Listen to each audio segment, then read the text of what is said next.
என்று சொல்லி ஒரு கன்றுக்குட்டியை செய்து அதை தொழுது கொள்ள ஆரம்பித்தார்கள். அப்போ மோசே கீழே வந்தோடனே, இப்படிப்பட்ட பொல்லாப்பை இஸ்ரவேல் ஜனங்கள் செய்து விட்டார்களே, ஆண்டவர் என்ன சொல்றார், நான் இந்த ஜனங்களை அழித்து விடுவேன் சொன்னார்.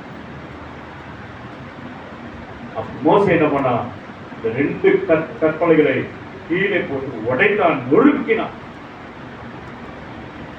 இதற்கு சமமாய் என்ன சொல்லப்பட்டதுன்னா, ஆண்டவராகிய இயேசு கிறிஸ்து பரலோகத்திலிருந்து இறங்கி வந்தது அவரை நொறுக்கதான், அவரை உடைக்கதான் ஆண்டவர் ஒப்பு கொடுத்தார். இந்த 2 கற்பனைகளை மோசே எப்படி உடைத்தானோ நொறுக்கினானோ, அதே போல ஆண்டவராகிய இயேசு கிறிஸ்து பரலோகத்திலிருந்து இறங்கி வந்து தன்னை சிலுவிலே நொறுக்கும்படியாய் உடைக்கும்படியாய் ஆண்டவர் ஒப்பு கொடுத்தார் என்று சொல்லி இதன் மூலமாய் நாம் தெரிவிக்கிறோம்.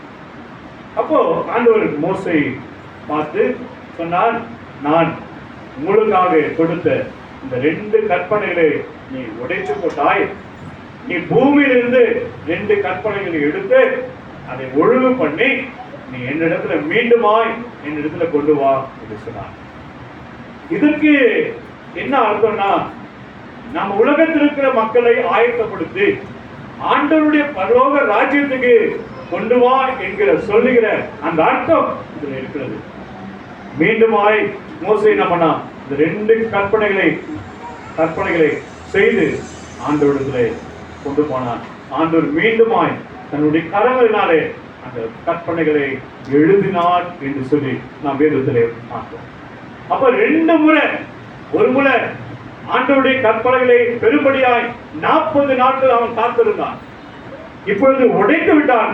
மீண்டும் ஒரு 40 நாள் ஆண்டவரிடத்தில் போய் காத்திருந்து 40 நாட்கள் காத்திருந்து மீண்டும் அந்த பலகையிலே ஆண்டவருடைய உடன்படிக்கை எழுதி அவன் வாங்கி கொண்டான்.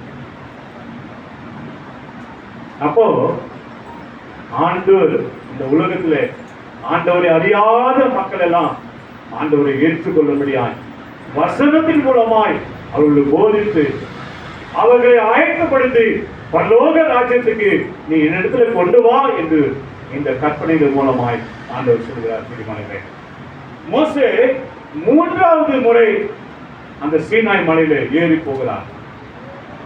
இந்த ஜனங்கள் செய்த பாவங்களை மீட்டெடுக்கும்படியாய் ஆண்டவர் இந்த இஸ்ரவேல் ஜனங்கள் இத்தனை நன்மைகள் செய்தோம். மோசே 40 நாட்கள் அவர்களிடம் இல்லாத போன போது ஒரு கண்டுபிடிப்பை செய்து அவர்கள் தொழ ஆரம்பித்தார்கள். ஆண்டவருக்கு மிகுந்த கோபம், இஸ்ரவேல் ஜனங்களை நான் அழித்து போடுவேன் சொல்லி ஆண்டவர் கோபப்பட்டார். அப்ப மீண்டுமா இந்த மோசே என்ன பண்ணா, மேல ஆண்டவருடைய சீனாய் மலையில போய், ஆண்டவரே நீங்க தானே எகிப்திலிருந்து இந்த ஜனங்களை மீட்டு வந்தீங்க, இந்த வனாந்தரத்துல இவர்கள் அழித்து போட்டீங்கன்னு சொன்னா இதற்காகத்தான் நீங்க அழைத்து வந்தீங்கன்னு சொல்லி ஆண்டவருடைய பாதத்தில் விழுந்து, என்ன வேணா நீங்க அந்த உங்களுடைய ஜீவ புஸ்தகத்தில் எடுத்து போடுங்க, இந்த ஜனங்களை விட்டுங்கன்னு சொல்லி ஆண்டவருடைய மன்றாடி கேட்ட பொழுது ஆண்டவர் மனம் இறங்கி அவன் உபவாசத்தோடு 40 நாள் காத்திருந்து ஜெபித்த பொழுது மனம் இறங்கி இந்த இஸ்ரவேல் மக்களை அழிக்காமல் விட்டார் என்று சொல்லி நாம் வேதத்திலே வாசிக்கிறோம். அப்போ இந்த 40 நாட்கள் நமக்கு ஈவாய் கொடுக்கிற நாட்கள், தயவாய் கொடுக்கிற நாட்கள், ஆண்டவருக்கு பிரியமாய் இருக்கிற நாட்கள், ஆண்டவரை அதிகமாய் தேடுகிற நாட்கள். எனவே அதிகமாய் நீங்களும் நானும் சிலுவை அண்டையில வந்து ஆண்டவரை தேடினார் நம்முடைய பாவங்களை, நம்முடைய அக்கிரமங்களை ஆண்டவர் மன்னித்து அவர் மீட்டெடுக்க வல்லமுள்ள தேவனாக இருக்கிறார். 1 ராஜாக்கள் 19ஆம் அதிகாரம் 5 to 8 வரைக்கும் நாம் வாசிக்கும் போது, எலியா 40 நாட்கள் கர்த்தர் கொடுத்த பலத்தினாலே நடந்து சென்றார். அப்பொழுது தேவதூதன் அவர்கள் வந்து உணவை கொடுத்து, நீ எழுந்து நட, நீ போகிற தூரம் இன்னும் அதிகமாக இருக்கிறது என்று நீங்களும் நானும் 40 நாட்கள் உபவாசத்தோடு காத்திருந்து ஜெபித்தோம்னா ஆண்டவருடைய வசனத்தின் மூலமாய் நமக்கு போஜனத்தை கொடுக்க ஆண்டவர் வல்லமுள்ள தேவனாக இருக்கிறார். எனவே எலியா 40 நாட்கள் தன் அறையை கட்டி கொண்டு ஒரே மலை வரைக்கும் நடந்து போனான், ஓடி போனான் என்று சொல்லி நாம் வேதத்தில் வாசிக்கிறோம். லூக்கா 4ஆம் அதிகாரம் 2ஆம் வசனம், ஆண்டவர் இயேசு தன் ஊழியத்தை ஆரம்பிக்கும் முன்னால் 40 நாட்கள் உபவாசத்தோடு காத்திருந்து தேவ பலனை பரிசுத்த ஆவினால் பலப்பட்டார். பிசாசை முறியடிக்கும்படியான பலத்தை ஆண்டவர் பெற்றுக் கொண்டார் பிரியமானவர்களே. எனவே ஆண்டவருடைய ஊழியத்தை செய்கிற நீங்களும் நானும் ஆண்டவருக்கு பிரியமா இருக்க வேண்டும் என்று சொன்னார். ஆண்டவருடைய ஊழியத்தை வல்லமையாய் நிறைவேற்ற வேண்டும் என்று சொன்னார். பிசாசை எதிர்த்து நிற்க வேண்டும் என்று சொன்னார். நீங்களும் நானும் உபவாசத்தோடு காத்திருந்து ஜெபிப்பது அதிக நிச்சயம். ஆண்டவர் அதைத்தான் செய்தார். தன்னுடைய 3 ஆண்டு காலம் ஊழியத்தை தொடங்குவதற்கு முன்னாக வனாந்திரத்தில் சென்று 40 நாள் உபவாசத்தோடு காத்திருந்து தேவன் பலனை பரிசுத்த ஆவியினாலே பிசாசை மேற்கொள்ளும்படியான பலத்தை பெற்றுக் கொண்டார் என்று சொல்லி நாம் வாசிக்கிறோம். அவர் மரித்து 3ஆம் நாள் உயிர் தெழுந்த நாளிலே அவர் பரலோகத்துக்கு போகவில்லை. 40 நாட்கள் இந்த உலகத்திலே அவர் இருந்தார். அந்த 40 நாட்களும் அநேகருக்கு வெளிப்பட்டார், அநேகருக்கு உபதேசம் செய்தார், அநேக சீஷர்களுக்கு உபதேசத்தை சொல்லிக் கொடுத்தார். எப்படி ஊழியம் செய்யணும் என்று சொல்லி ஆண்டவர் இந்த 40 நாட்கள் 3ஆம் நாள் உயிர்த்தெழுந்தார். ஆனால் உடனே அவர் பரலோகத்துக்கு செல்லவில்லை. 40 நாட்கள் இந்த பூமியில அநேகருக்கு வெளிப்பட்டார், அநேக சீஷருக்கு தன்னை வெளிப்படுத்தினார், அநேக சீஷருக்கு போதித்தார், ஆண்டவருடைய வார்த்தையை போதித்தார் பிரியமானவர்களே. எனவே இந்த 40 நாட்கள் மிகவும் முக்கியமான நாட்கள். ஆண்டவர் உயிர்த்தெழுந்து கூட 40 நாட்கள் இந்த உலகத்திலே இருந்தார். இந்த 40 நாட்கள் இரவும் பகலும் முடிய அபிஷேகத்தால் நிரப்பும்படியாய் ஆண்டவருடைய அபிஷேகத்தை நாம் பெற்றுக்கொள்ள வேண்டும் என்று சொன்னார். இந்த 40 நாட்களும் நான் உபவாசத்தோடு காத்திருந்து ஜெபிக்கும் போது ஆண்டவர் பெரிய காரியங்களை செய்ய வல்லமுள்ள தேவனாச்சார். ஆண்டவர் ஒவ்வொரு காரியங்களையும் நாம் தியானிக்க வேண்டும். ஆண்டவருக்கு 5 காயங்கள் என்று சொல்கிறார்கள். முக்கியமாக கவனிங்க, 5 கண்டம் கொண்ட இந்த உலகத்திற்காக 5 காயங்கள் என்று சொல்கிறார்கள். 2 கரங்களிலே ஆணிகளால் அடைத்தார்கள். அவர் 2 கால்களிலே ஆணிகளை அடைத்தார்கள். அவருடைய விழாவிலே குத்தப்பட்டவராய், அவருடைய தலையிலே முள்மூடி சூட்டப்பட்டவராய் 5 காயங்கள் என்று சொல்கிறார்கள். ஆனால் 5 காயங்களில் அவருடைய உடல் முழுவதும் காயங்களால் வாரினால் அடிக்கப்பட்டு இழுக்கப்பட்டது போல அவருடைய சரீரம் முழுவதும் காயங்களாய் நிறைந்திருந்தது. அந்த காயங்களை காணும்படியாய், அந்த காயத்தின் மூலமாய் நாம் குணம் பெறும்படியாய், அந்த காயத்தின் வெடிப்பிலிருந்து நமக்கு சுகம் கிடைக்கும்படியாய், அந்த காயங்களை காணும்படியாய் இந்த 40 நாட்கள் அது நமக்கு விசேஷமாய் கொடுத்திருக்கின்றார். அப்போ அந்த சராசரங்களை தன்னுடைய கரங்களினால் உருவாக்கின அந்த கரங்களிலே ஆணி பாய்ந்த காயங்கள், நடந்து சென்று அநேகரை உயிர்ப்பித்த, அநேக அற்புதங்களை அடையாளங்களை செய்த அந்த கால்களிலே காயங்கள். அது மாத்திரமல்ல, அவருடைய சரீரம் முழுதும் காயங்களால் முழுதுமாய் காயங்கள் நிறைந்திருந்தது பிரியமானவர்களே. அவருடைய சரீரத்தில் இருக்க எல்லா ரத்தத்தையும் அவர் இழந்து போனார். அந்த காயங்களை பார்க்க வேண்டும். அந்த காயங்களை நாம் உறுதியாய் பற்றிக் கொள்ள வேண்டும். ஆண்டவரே, உங்களுடைய காயங்களை நான் பார்க்க வேண்டும் என்று சொல்லி நீங்களும் நானும் ஜெபிக்கிறவர்களாய் மாற வேண்டும். இந்த 40 நாட்களுக்கு பிறகு நாம் ஒரு நோக்கத்தோடு, ஒரு எண்ணத்தோடு கர்த்தருக்கு ஊழியம் செய்ய வேண்டும். இந்த 40 நாட்களை நாம் எப்படி அனுசரித்திருக்கிறோம்? ஆண்டவருடைய பாதத்திலே அதிகமாய் வேதத்தை தியானித்திருக்கிறோம், ஆண்டவருடைய பாடுகளை தியானித்திருக்கிறோம், ஆண்டவருடைய சிலுவை அண்டையிலே நாம் தியானித்திருக்கிறோம். இந்த 40 நாட்களை முடித்தவர்கள் நீங்களும் நானும் ஆண்டவருக்கு என்று ஊழியம் செய்ய வேண்டும். ஆண்டவர் நமக்காக இந்த உலகத்தில் வந்தார், ஆண்டவர் நமக்காக பாடுகளை ஏற்றுக்கொண்டார், ஆண்டவர் நம்முடைய துக்கங்களை சுமந்தார் என்று அநேக மக்களுக்கு சுவிசேஷம் அறிவிப்பதாக நீங்களும் நானும் மாற வேண்டும் பிரியமானவர்களே. இந்த 40 நாட்களுக்கு பிறகு நம்முடைய ஆவிக்குரிய ஜீவம் மறுரூபகமாக்கப்பட வேண்டும். நம்முடைய ஆவிக்குரிய ஜீவம் மறுரூபமாக்கப்பட வேண்டும். நம்முடைய ஆத்மா கர்த்தருடைய அக்கினியால் பற்றி எரிய வேண்டும் பிரியமானவர்களே. கர்த்தர் ஒரு பெரிய கிருபையை இந்த 40 நாட்களிலே நமக்கு கொடுத்திருக்கின்றார். ஏதேனில் ஆண்டவர் ஆதாமையும் ஏவாளையும் படைத்தார். அவர்கள் பாவம் செய்து தன்னுடைய சாயலை இழந்து போனார்கள். அதே போல தாவீதை ஆடுகளை மேற்கொண்டிருந்த தாவீதை ராஜாவாக உயர்த்தினார். தான் பாவத்தின் நிமித்தமாக தன்னுடைய சாயலை இழந்து போனார். சங்கீதம் 31:12 நான் உடைந்த பாத்திரம் என்று சொல்கிறார். அதே போல நகோமி தன்னுடைய கணவனை தன்னுடைய பிள்ளைகளை இழந்து உடைந்த பாத்திரமாய் இருந்தார். பேதுரு நான் இயேசுவை அறியேன் என்று சொல்லி 3 முறை சொன்ன பொழுது ஆண்டவர் அவனை திரும்பி பார்த்தோன்னே அவன் உடைந்த பாத்திரமாய் மாறினான். நான் இயேசுவை அறியேன் என்று சொன்ன பொழுது ஆண்டவர் அவரை திரும்பி பார்த்த பொழுது உடைந்த பாத்திரமாய் மாறினான். அதே போல நாமும் அநேகர் உடைந்த பாத்திரமாய் இருக்கிறோம். நாம் ஏன் வாழ்கிறோம்? ஏன் வாழ்ந்து கொண்டிருக்கிறோம்? ஏன் இந்த உலகத்தில் பிறந்தோம் என்று சொல்லி அநேகர் உடைந்த பாத்திரமாக இந்த உலகத்தை வாழ்ந்து கொண்டிருக்கிறோம். ஆண்டவர் நம்மை கிருபையின் பாத்திரமாக உருவாக்க விரும்புகிறார். ஆண்டவர் நம்மை கிருபையின் பாத்திரமாக உருவாக்க விரும்புகிறார். உங்கள் மூலமாக அநேகர் ஆண்டவருக்குள்ளாய் கொண்டு வர ஆண்டவர் விரும்புகிறார்.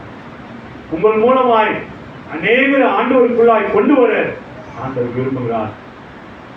அந்த காயப்பட்ட கரங்களை ஆண்டவர் இப்பொழுது நம்மிடத்தில் நீட்டுகிறார். தெரியுமானவரே, அந்த காயப்பட்ட கரங்களை இப்பொழுது நம் மத்தியிலே ஆண்டவர் நீட்டுகிறார்.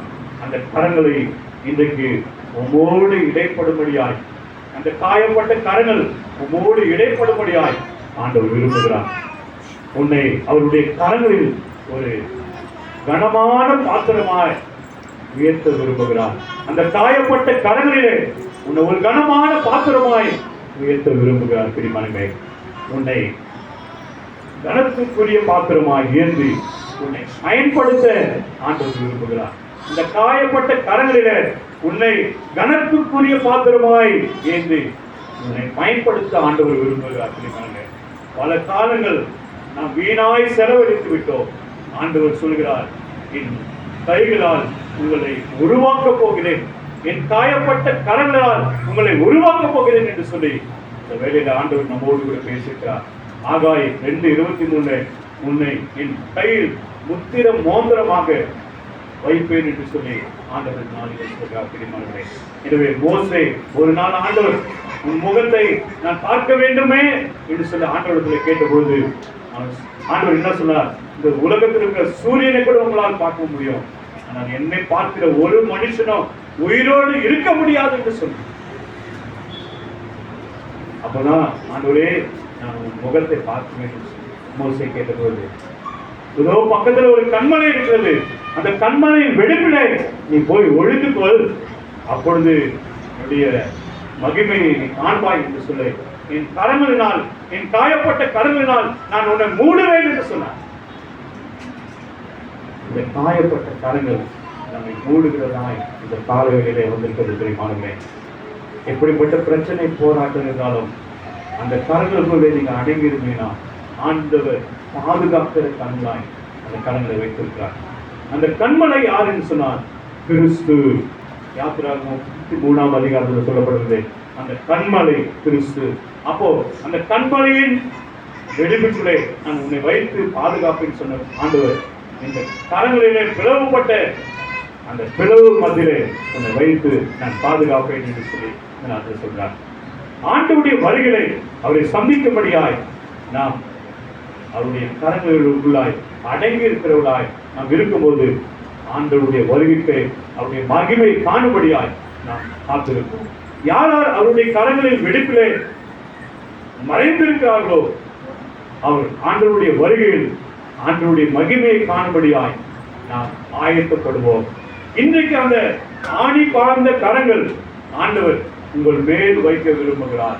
அந்த ஆணி பாழ்ந்த கரங்களை உங்கள் மேல் வைக்க ஆண்டவர் விரும்புகிறார். பிரியமானவர்களே, ஆண்டவருடைய காயப்பட்ட கரங்களை நான் பார்க்க வேண்டும் ஆண்டவரே, அந்த காயப்பட்ட கரங்களை நான் பார்க்க வேண்டும் என்று ஆண்டவரே என்று சொல்லி இந்த நேரத்தில் நீங்களும் நானும் ஆண்டவருடைய கரங்களில் இருக்கிற காயங்களை பார்க்க நீங்க விரும்ப வேண்டும். அப்படித்தான் தோமா என்ன பண்ணான், ஆண்டவரே உம்முடைய கரங்களிலே ஏற்பட்டிருக்கிற காயங்கள், உம்முடைய கால்களில் ஏற்பட்டிருக்கிற காயங்கள், உம்முடைய விழாவிலே ஏற்பட்டிருக்கிற காயங்கள், அதை சந்தேகப்பட்டான். ஆண்டவர் சொன்னார், உன் கரங்களை என் விழாவிலே போடு என்று சொன்னார். அதே போல ஆண்டவருடைய காயங்களை பார்க்கிறவர்களாக நாம் இந்த ஆலயத்தில் வந்திருக்கிறோம். ஆண்டவர் இன்று நம் மத்தியிலே வந்திருக்கிறார். பெரியமானவர்களே, அந்த காயப்பட்ட கரங்களை உங்கள் மேல் வைக்க ஆண்டவர் விரும்புகிறார்.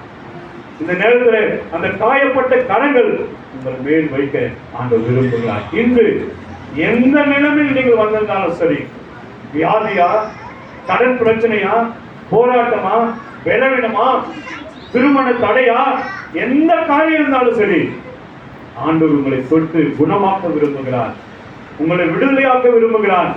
ஏசாயா 53:5 என்ன சொல்றது, அவருடைய தழும்புகளால் நாம் குணமாகிறோம். ஆண்டவருடைய கரங்கள் இருக்கிற தழும்புகளால் நாம் குணமாகிறோம் என்று சொல்லி ஏசாயா தீர்க்கதரிசி சொல்கிறார். 1 பேதுரு 2:24 சொல்லப்படுகிறது, அவருடைய தழும்புகளால் நாம் குணமானீர்கள் என்று சொல்லப்பட்டிருக்கிறது.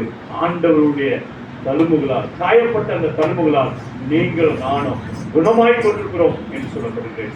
லூக்கா 24:50 என்ன சொல்றா, ஆண்டவர் காயப்பட்ட இந்த 2 கரங்களை உயர்த்தி ஆண்டவர் ஜனங்களை ஆசீர்வதித்தார்.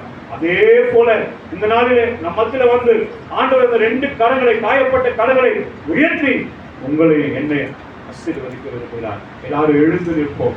அந்த காயப்பட்ட கரம், அந்த காயப்பட்ட கரம் இப்பொழுது நம் மத்தியில வந்திருக்கிறது. பிரியமானவர்களே, அந்த காயப்பட்ட வெடிப்பிலே நாம் பார்க்க, இந்த காயங்களை தொட்டு பார்க்கும்படியாய் இந்த நேரத்திலே ஆண்டவருடைய காயப்பட்ட கரம் நம் மத்தியில வந்திருக்கிறது.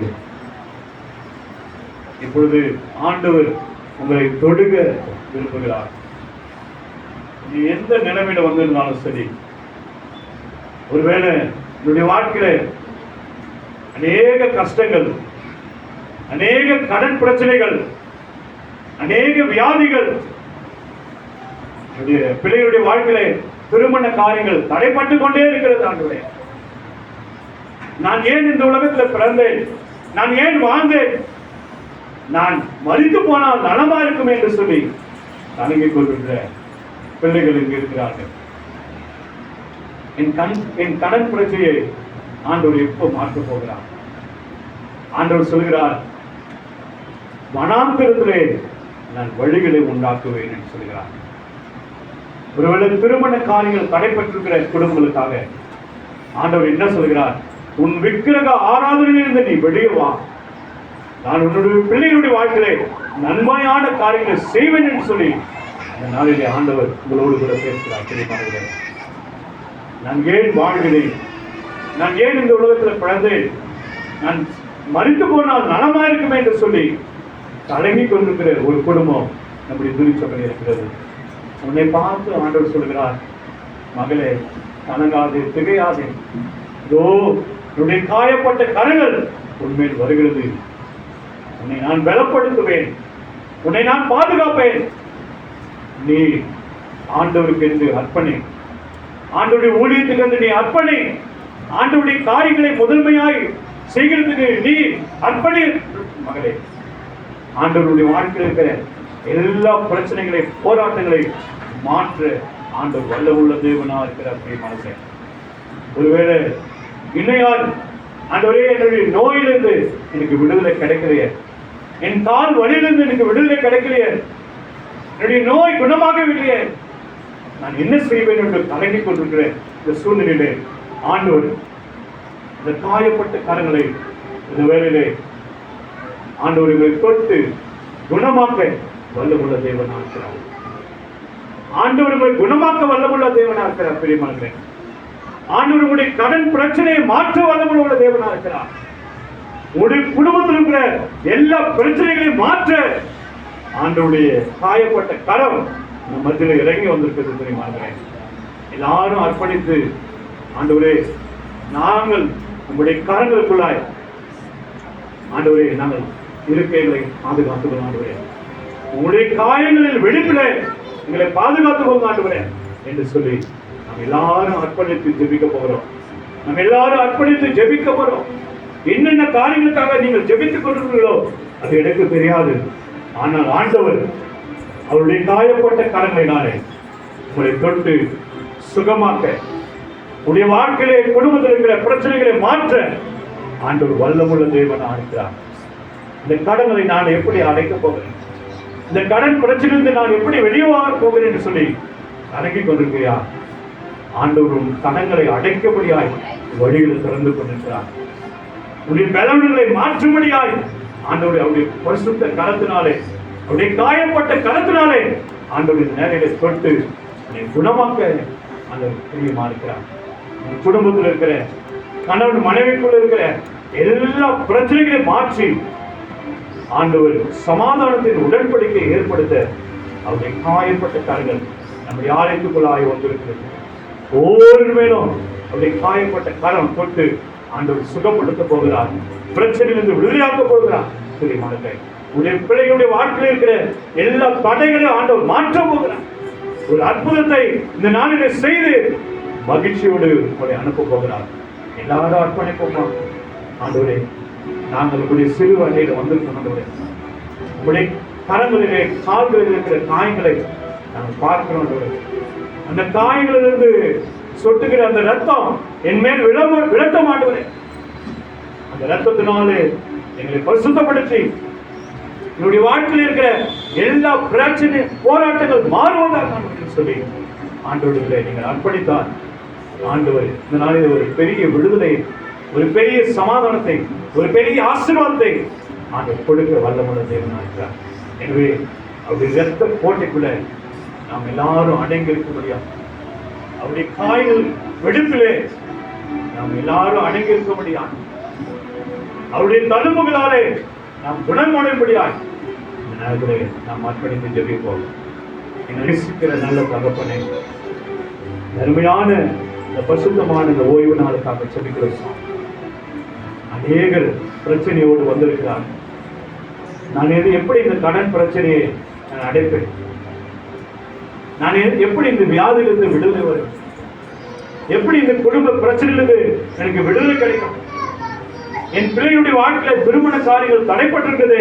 நான் எப்படி இந்த காரியங்களை நான் செய்வேன்? என்னுடைய பிள்ளைகளுடைய எதிர்காலம் எப்படி இருக்க போகுது என்று சொல்லி கலங்கிக் கொண்டிருக்கிறேன். ஒவ்வொருடைய வாழ்க்கையிலும் ஆண்டுடைய பரிசுத்த கரம், ஆண்டுடைய காயப்பட்ட கரம் அதை தொட்டு அநேகருக்கு விடுதலை கொடுக்க முடியாது. ஆண்டவர் நம்மத்திலே வந்திருக்கிறார். பெரியமானவர்களே, ஆண்டவருடைய பரிசுத்த கரம், ஆண்டவருடைய காயப்பட்ட கரங்கள் இப்பொழுது நம்மத்திலே வந்திருக்கிறது. எல்லாரும் ஆண்டவரை நோக்கி செபித்து விடுதலோடு இந்த செய்தியை முடிக்க போகிறேன். எங்களை அதிகமாய் நேசித்து வளர்த்துள்ள நல்ல தகப்பனே, நன்மையான இந்த கால வேலைக்கான நன்றியோடு நீங்க கல்வாரி சிலுவையில எங்களுக்காக நீங்க பாடுகளை ஏற்றுக்கொண்டீங்க. எங்களுடைய பாடுகளை குற்றங்களை நீங்க சுமந்தீங்க. அற்புதங்கள் அடையாளங்கள் செய்த அந்த கரங்களிலே ஆணிகள் அடித்தார்கள். ஆண்டவரே, நீங்க நடந்து சென்று அநேகருக்கு சுகத்தை சுவிசேஷத்தை அறிவித்த அந்த காலிலே ஆணி பாய்ந்திருக்கிறது. ஆண்டவரே, உங்களுடைய தலையிலே ஆண்டவரே முள்முடி சூட்டினார்கள். ஆண்டவரே, உன் யாவிலே ஈட்டினால் சூட்டினார்கள். ஆண்டவரே, உன் முதுகிலே வாரினால் அடித்தார்கள். ஆண்டவரே, அந்த காயங்களால ஆண்டவரே நீங்க எங்களை குணப்படுத்துங்க. ஆண்டவரே, ஆண்டவரே எங்களை சுகப்படுத்துங்க. ஆண்டவரே, யாரெல்லாம் வியாதி இருக்கிறீர்களோ இந்த நேரத்தில் ஆண்டவர் ஒரு பெரிய சுகத்தை உங்களுக்கு கொடுக்க அந்த காயப்பட்ட கரத்தினால் உங்களை கொண்டு ஆண்டவர் சுகப்படுத்த போகிறார். பிரியமானவர்களே, பிரச்சனையோடு குடும்ப பிரச்சனையோடு வந்திருக்கிற பிள்ளைகளுக்காக நான் ஜெபிக்கிறேன். அந்த குடும்ப பிரச்சனையிலிருந்து ஆண்டவர் இன்னைக்கு ஒரு பெரிய விடுதலையை, ஒரு ஆசீர்வாதத்தை கொடுக்க ஆண்டவர் வல்லமுள்ள தேவனாக இருக்கிறார். பிரியமானவர்களே, என்னுடைய பிள்ளைகளுடைய வாழ்க்கையில திருமணம் தடைப்பட்டு கொண்டே இருக்கிறது என்று சொல்லி கொண்டிருக்கிறார். அந்த தடைகளை உடைக்கபடியா அவருடைய கரம் இந்த இடத்துல வந்திருக்க. பிரியமானவர்களே, யாரெல்லாம் என்னென்ன காரியத்துக்காக ஜெபித்துக் கொண்டிருக்கிறோம் அவருக்கெல்லாம் இந்த ஆராதனை முடியும் போது ஒரு பெரிய விடுதலை, ஒரு பெரிய சமாதானத்தை, ஒரு பெரிய ஆசீர்வாதத்தை ஆண்டவர் கொடுக்க ஆண்டவரே வந்திருக்கிற ஒவ்வொருவரையும் நீங்கள் தொட்டு உடைய காயப்பட்ட கருத்தினால் கொண்டு நீங்கள் சுகப்படுத்தி விட்டீங்களே, அவருடைய பிரச்சனையிலிருந்து விடுதலை கொடுத்து விட்டீங்க. அவருடைய பிள்ளைகளுடைய வாழ்க்கையில எல்லா தடைகளையும் மாற்றி விட்டீங்களே. ஒரு பெரிய அற்புதம் இப்படி திருச்சபைக்கு ஒவ்வொரு குடும்பத்துக்கும் செய்து விட்டீங்களே. அதுக்காக சொல்றேன். எல்லா துதிக்கான மகிமை உமக்கு செலுத்துகிறோம். இயேசு முச்சமன்கள் நல்ல பிதாவே, ஆமென். நாம் நின்று வண்ணமாகவே பொதுவான விசுவாச பிரமாணம்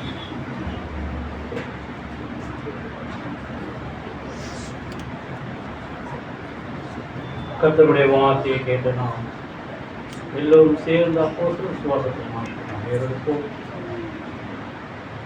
வானத்தையும் பூமியும் படைத்த சர்வ வல்லமை உள்ள பிதாவாகிய தேவனை விசுவாசிக்கிறேன். அவருடைய ஒரே குமாரனாகிய நம்முடைய நாதர் இயேசு கிறிஸ்துவை விசுவாசிக்கிறேன். அவர் பரிசுத்த ஆவியினாலே கன்னி மரியாதைக்கு உட்பட்டு பிறந்தார்.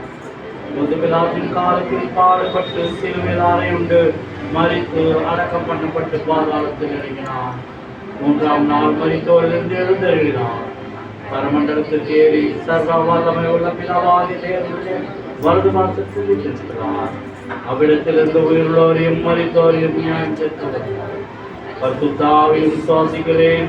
பொதுவாயிருக்கிற பரிசுத்த சபையும் பரிசுத்தவான்களுடைய ஐக்கியமும் பாவ மன்னிப்பும் சரீர உயிர்த்தெழுதலும் நித்திய ஜீவனும் உண்டு என்று விசுவாசிக்கிறேன். ஆமென். நாம் நின்ற வண்ணமாகவே கீர்த்தனை புத்தகத்திலே 224வது பாடல், தாசரே இத்தாரரே அன்பாய் இயேசுவுக்கு சொந்தமாகும் இந்த பாடலை பாடும்போது நம்மையும் நம் காணிக்கையும் அர்ப்பணிப்போம். அருமையான சகோதரர் கலைச்செல்வன் அவர்கள் முன்பாக வந்து காணிக்கை எடுப்பார்கள்.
சபையார் அமர்வோம். சபைக்கான அறிவிப்பை செயலர்